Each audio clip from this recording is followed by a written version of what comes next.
À l'origine, je voulais faire une grosse vidéo sur la licence Assassin's Creed, dans le même format que mes vidéos sur Spider-Man et Tomb Raider. Par manque de temps, je me suis rendu compte que c'était pas jouable. Mais ne vous inquiétez pas, si vous aimez Assassin's Creed, je vous promets qu'un jour je ferai une énorme vidéo sur la saga. Et quand je dis énorme, c'est bien plus énorme que tout ce que j'ai fait aujourd'hui. Voilà, pour le teasing, on est bon. Bonjour à tous, et aujourd'hui on va parler d'Assassin's Creed. Parce que Odyssey vient de sortir, et que j'ai clairement envie de parler de la saga parce que c'est ma licence de jeux vidéo favorite. Et même tout confondu, au-delà du jeu vidéo, c'est un univers dont je suis archi fan depuis son lancement en 2007. J'ai pas de photos à vous faire partager, j'ai les boules, mais j'avais des vitrines de collection complètes de la saga, avec toutes les figurines existantes et des statues aussi à 300, 500 euros en édition limitée. Sauf qu'à force de sortir un jeu Assassin's Creed par an, et bah avec toutes les sorties de produits dérivés qui suivaient, et bah ça commençait à faire beaucoup. Ça a commencé à me coûter un petit peu cher au bout d'un moment, donc ce que j'ai fait, c'est que j'ai absolument tout revendu et c'était fini pour moi. Du coup, je me suis fait entre 4000 et 5000 euros, donc autant vous dire qu'il y avait pas mal de choses. Sinon, je vais arrêter de raconter ma vie et on va revenir sur le film qui est sorti en 2016.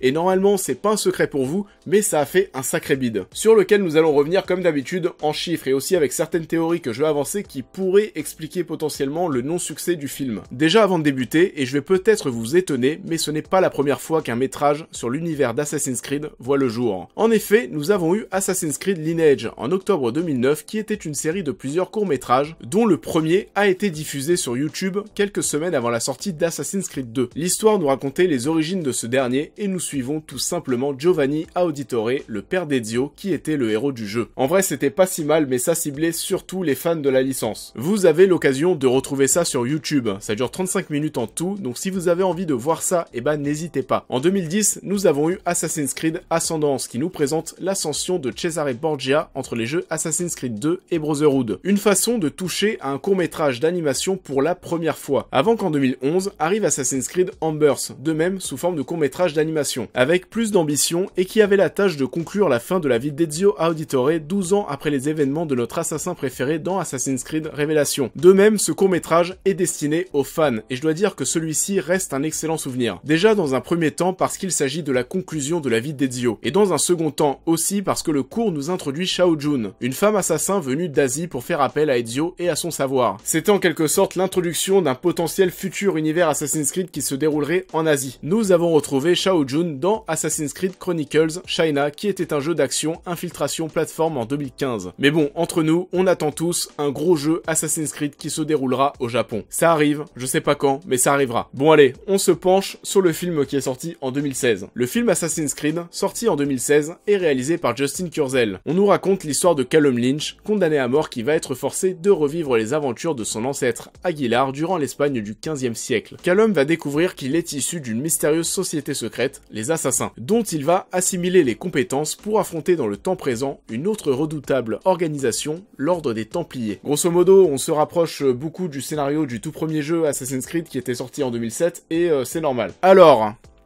c'était dur. C'était dur parce que j'y ai cru et après avoir vu les bandes annonces, eh ben j'avais pas mal d'espoir. Ça avait l'air fidèle et visuellement pas totalement dégueu, donc pourquoi pas. Et puis quand j'étais devant le film au ciné, eh ben j'ai senti l'échec. Et oui, c'est arrivé. Le film a coûté 125 millions de dollars, sans compter la com et le marketing, ce qui représente déjà le fait qu'Ubisoft a mis pas mal d'espoir dans ce film. Et on va faire déjà dans un premier temps un petit état des lieux concernant les dernières adaptations de jeux vidéo qu'on a eu cette décennie, donc depuis 2010. On a eu Prince of Persia en 2010 qui a fait du 340 millions de dollars. Un peu plus de 200 millions pour Need for Speed qui est sorti en 2014, même si ça avait quand même beaucoup moins de potentiel. Warcraft 430 millions avec des têtes d'affiche moins vendeuses qu'Assassin's Creed. Angry Birds qui tape du 350 millions de dollars, mais là je m'écarte un petit peu. Tomb Raider en 2018 avec environ 273 millions de dollars de recettes. Il y a aussi les deux derniers Resident Evil qui sont à 240 millions de dollars et 312 millions de dollars de recettes. Donc déjà en voyant ces chiffres, on voit qu'on n'est pas sur une fourchette ultra haute, on dépasse pas les 500 millions de dollars. Débarque donc dans nos salles Assassin's Creed en 2016, et au vu du casting plus intéressant que Warcraft et de la popularité de la licence, parce que oui, Assassin's Creed ça se vend bien plus que les derniers Tomb Raider, que les Resident Evil, que les Prince of Persia de l'époque, ou que les Need for Speed. Et bah avec tout ça, on pouvait espérer un 500 millions de dollars de recettes pour Assassin's Creed. Dans le pire des cas,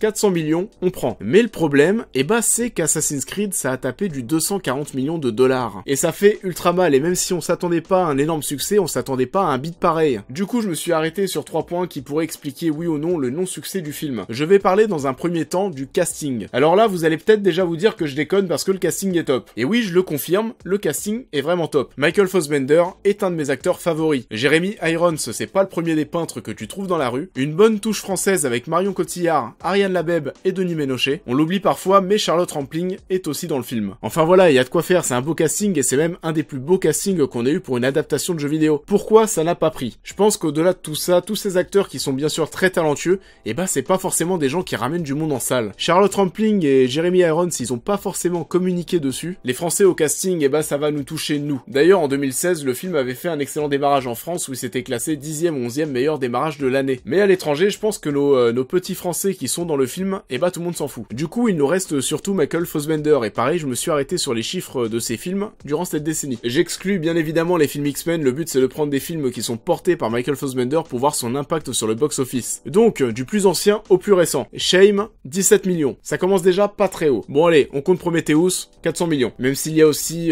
Charlize Theron, Idris Elba, Guy Pearce et Noomi Rapace au casting. Cartel, 71 millions. Franck, et c'est tellement peu que j'arrive même pas à poser des yeux sur des résultats. Apparemment moins de 2 millions, mais c'est hyper peu. Macbeth, justement par Justin Kurzel et avec Marion Cotillard, ça fait du 16 millions. Steve Jobs, exemple intéressant, ça fait du 34 millions. Je me rendais absolument pas compte à quel point tous ces films faisaient des chiffres aussi faibles. Une vie entre deux océans avec Alicia Vikander, 26 millions. À ceux qui nous ont offensés, je crois que ça fait même pas 1 million. Song to Song, ça fait tout juste 1 million. Le Bonhomme de Neige, ça fait du 43 millions. Et Alien Covenant, 240 millions. Après oui, il y a une histoire de distribution de films, il y a des films forcément dans cette liste qui sont bien moins distribués que d'autres. Mais on peut voir déjà que Michael Fassbender, quand il est pas entouré de gens autour de lui, c'est-à-dire de grands noms comme dans Prometheus ou dans X-Men, c'est un peu chaud. C'est pas le mec qui va ramener beaucoup de monde au cinéma à lui tout seul. Autant il y a pas mal de films de merde dans sa filmographie, on s'en fout des résultats du Bonhomme de Neige. Le plus important, limite j'ai envie de dire, c'était peut-être le film Steve Jobs, qui était bon mais qui était super mal distribué, ce qui a expliqué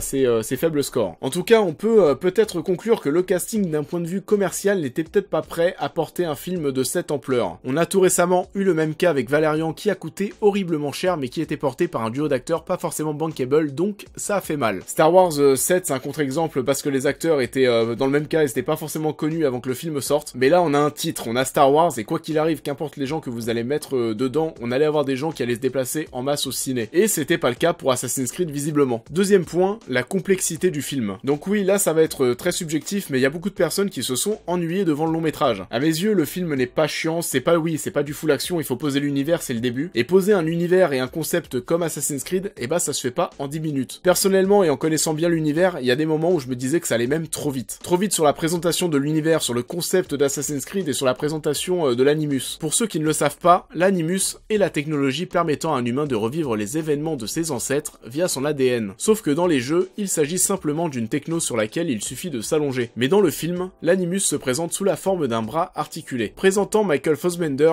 en train d'imiter les mouvements d'Aguilar durant l'Espagne du 15e siècle. Et perso, je pense que ça pouvait rendre les choses vachement plus complexes que les jeux pour une personne qui ne connaît absolument rien à l'univers. Est-ce qu'on revivait les mémoires de ses ancêtres ou est-ce que le nous du futur contrôlait notre ancêtre du passé? C'était bien réel.